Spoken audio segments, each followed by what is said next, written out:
안녕하세요. 오만사입니다. 지금은 돌아가시고 안 계시지만 친정엄마가 돌아가시기 수년 전의 일이었어요. 지금도 그때를 생각을 하면 치가 떨립니다. 가급적 기억을 떨쳐버리려고 하네요. 그런데 시어머니가 아프다는 소식이 전해져 오네요. 남편이 저에게 사정사정을 합니다. 시어머니 곁에 있어줄 사람이 없다나요. 그러던지 말던지 나랑 무슨 상관이야?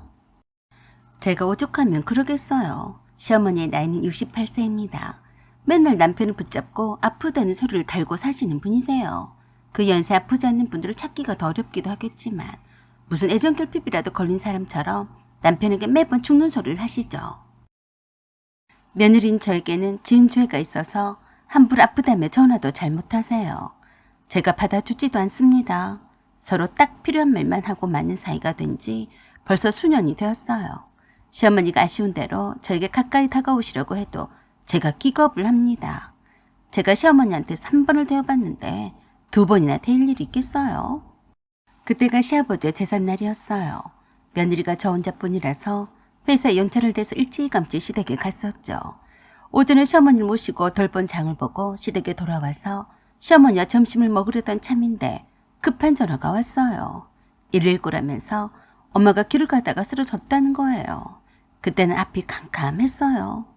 친정아버지가 돌아가신 지도 얼마 안 되었었는데 엄마마저 돌아가신 게 아닌가 하고 생각이 드니까 귀에서 삐 소리만 들리고 아무것도 눈에 뵈는 게 없더라고요.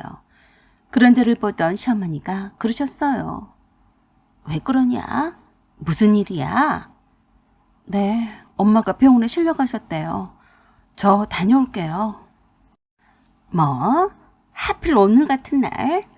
왜 그러신다니? 일단 얼른 다녀와. 혀를 끌끌 차며 뭐라 하시는 소리도 제 귀에는 들리지 않았어요. 저는 119 구급대원이 알려준 병원 응급실로 택시를 잡아 타서 갔어요. 도저히 떨려서 운전을 못하겠더라고요. 친정아버지도 그렇게 뜬금없이 병원에 실려가셔서 한참을 고생을 하시다가 돌아가셨거든요. 엄마는 다행히도 의식이 바로 돌아왔어요. 무엇이 문제였는지 정밀검사를 해봐야 한다고 했는데 기존에 갖고 있던 질환은 없던 터라 더 걱정이 되었어요. 언니와 결혼할 오빠도 있었지만 다들 서울에 살고 있어서 일단 제가 전화로만 엄마의 상태를 알려줬어요. 병원에 도착해서 엄마의 상태를 살피기도 바쁘게 시어머니한테서 전화가 왔지만 제가 받지 못했어요. 기다리고 있던 119 구급대원들과 대화 중이었고 엄마의 상태를 먼저 살피는 것이 급했기 때문이었죠. 그런 와중에 시어머니가 계속해서 전화를 하시니까 얼른 받아서 그랬어요. 어머니, 조금 있다가 제가 전화를 드릴 테니까 하지 마세요. 라고 하고 끊었어요. 의사가 엄마의 상태에 대해서 말해주고 있는 중이었거든요. 그런데도 계속해서 울리길래 얼른 휴대폰 전원을 꺼버렸어요. 그것이 화근이 되었나 봐요. 성질이 급한 시어머니가 열불이 났었나 보더라고요. 이런저런 검사를 받아야 했던 엄마를 제가 보자로서 옆에 붙어 있어야 했는데 무슨 여유가 있어서 시어머니한테 전화할 새가 있었겠어요. 다시 휴대전화에 전화를 켜봤더니 톡을 엄청 보내왔더라고요. 갔으면 어쩐지 말을 해줘야 할 것 아니냐? 언제 올 거니? 하필 네 시아버지 제사인데 이게 무슨 일이냐? 빨리 와라. 왜 아직 대답이 없어? 제사 준비는 누가 하라고 이렇게 일만 벌려놓고 아무 말이 없냐? 얼른 안 오고 뭐해? 네 친정엄마는 참 눈치도 없다. 하필 제삿날에 이게 뭐냐? 상당히 기분이 나빴어요. 지금 제사가 문제야. 친정엄마가 어떻게 될지도 모르는 판국에. 그래서 답답해서 그러신가 보다 해서 시어머니께 전화를 드렸어요. 어머니, 늦게 전화를 드려서 죄송해요. 제가 전화를 할 새가 없었어요. 그러자 대본에 그러셨어요. 너는 참 핑계도 좋다. 네 목소리를 들으니까 안 싸더니 괜찮으신 모양이네. 아니요. 심장 쪽이 안 좋으세요. 부정맥인 것 같다고 하셨어요. 그래? 죽을 병이 아니구만. 그럼 넌 얼른 빨리 와라. 나 혼자서 어떻게 제사 음식을 다 하겠냐. 벌써 시간이 얼마나 흐른 줄 아냐? 지금 바로 와라. 병원에 의사네 간호사가 수두룩한데 그새 네 엄마 안 죽는다. 황당한 말에 어이가 없었지만 병원이라서 그냥 제 할 말만 했어요. 어머니, 제사 준비고 나발이고 저는 관심이 없으니까 알아서 하세요. 그리고 여기는 병원이니까 하실 말씀 있으시면 톡으로 보내주세요. 부정맥 환자를 혼자 두면 안 된다고 했으니까 친정엄마 옆에 딱 붙어 있어야 해요. 라고 했더니 아글아글 써대길래 그냥 끊어버렸어요. 그리고 남편에게 자초지종을 말해줬어요. 남편은 놀라서 일찍 퇴근을 하고 병원으로 달려왔어요.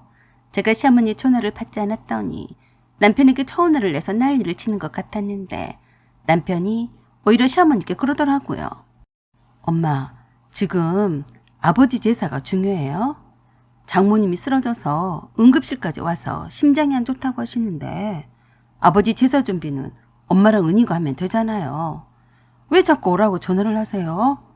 지금 우진이 엄마가 정신이 없으니까 더 이상 전화하지 마세요. 아셨어요? 시어머니와 통화를 끝낸 남편에게 제가 얼른 집으로 가라고 했어요. 자기는 얼른 어머니한테 가봐. 나도 없는데 자기까진 빨리 안 온다고 또 얼마나 그러겠어.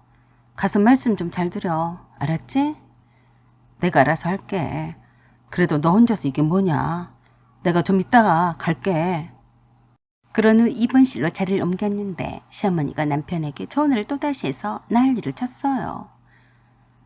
내가 여기 응급실에 왔는데 눈 씻고 봐도 없는데 너희들 나한테 사기친 거냐? 그와 동시에 간호사가 저 남편을 급히 찾았어요. 박술래 보호자님이시죠? 네, 그런데요? 지금 얼른 응급실로 가보세요. 왜 나 좀 막아요?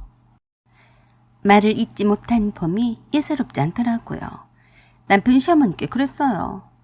엄마, 사기를 치긴 누가 쳤다고 그래요? 병실로 옮겼어요. 거기 그냥 계세요. 제가 갈게요. 저 남편이 응급실에 갔더니 씩씩거리며 허리춤에 두 손 올리고 열불을 내고 있는 시어머니를 만났어요. 담당 의사와 간호사들이 시어머니의 주변에 있는 걸 보니까 한바탕 소란을 피운 모양이었어요. 저 남편을 보자마자 또 소리를 질러대자 남편이 시어머니를 무조건 끌고 나왔어요. 엄마, 환자들이 있는데 무식하게 이게 뭐하는 짓이에요? 뭐? 무식해? 누가 이렇게 만들었는데 그러냐? 내가 죽는 꼴을 보고 싶어서 그래. 그래서 제가 그랬어요. 어머니, 진정하세요. 다른 사람들이 다 보잖아요. 목소리 좀 낮추세요. 그러자 더 크게 그러셨어요. 내가 지금 열받은 것 안 보이냐? 네 엄마는 하필 오늘 같은 날에 쓰러진다니. 너랑 짜고 일부러 그런 거 아니냐? 오늘 네 시아버지 재산 어떡할 거야? 어? 그러자 남편이 시어머니를 강제로 병원 밖으로 끌고 나갔어요. 그런다고 아글아글 써대는 통에 얼굴을 들 수가 없었네요. 저도 남편을 따라서 병원 밖에서 시어머니께 말씀을 드렸어요. 어머니, 앞으로는 아버님 재산은 어머니가 알아서 하세요. 며느리가 제사상을 차려야만 아버님이 잘 드신다고 하셨어요. 너 지금 그게 할 소리냐? 제사는 치러왔는데 제사 음식 준비를 하나도 안 되었는데 내가 열이 안 받게 생겼냐? 저를 며느리라고 생각하지 마세요. 저도 어머니를 어머니라고 생각하지 않을 테니까 앞으로 서로 모른 척하고 살아요. 마음에 안 들면 이혼을 시키시던가요. 라고 하고 돌아섰어요. 그 뒤로 한 번도 시어머니를 본 적이 없었어요. 남편도 시어머니에 대해서는 강경한 입장이었어요. 그래서 친정엄마의 평간호도 편안히 할 수 있었는데요. 합병증이 한꺼번에 와서 얼마 사시지도 못하시고 아버지를 따라가셨어요. 아마도 아버지를 갑작스럽게 보낸 후로 상실감이 크셨나 봐요. 그렇게 시어머니를 안 보고 살아왔는데 시어머니가 병원으로 입원을 했다는 소식을 시누이가 전해왔어요. 그래서 퇴근 후에 문병을 갔습니다. 기다리셨는지 옳다구나 하는 눈치였어요. 척추합작증으로 수술을 하시려고 입원을 하셨어요. 오랜만이구나. 내가 죽는다고 하니까 얼굴 내미냐? 어머니, 죽을 병 아니에요. 그랬더니 또 언제 봤다고 그새 또 내 얼굴을 보자마자 얼척이 없는 말씀을 하셨어요. 내가 수술이 끝날 때까지 네가 휴가를 내서 여기 있어줘야겠다. 아니요, 제가 바빠서요. 어머니 아드님한테 그러라고 할게요. 수술 잘하세요. 저는 그만 가볼게요. 라고 하며 곧바로 나온 후로 다시는 가지 않았어요. 아들과 딸이 있는데 뭐하러 굳이 제가 하겠어요. 저는 그저 예의상 문병만 딱 한 번 가면 그만이죠. 사연은 여기까지입니다. 감사합니다.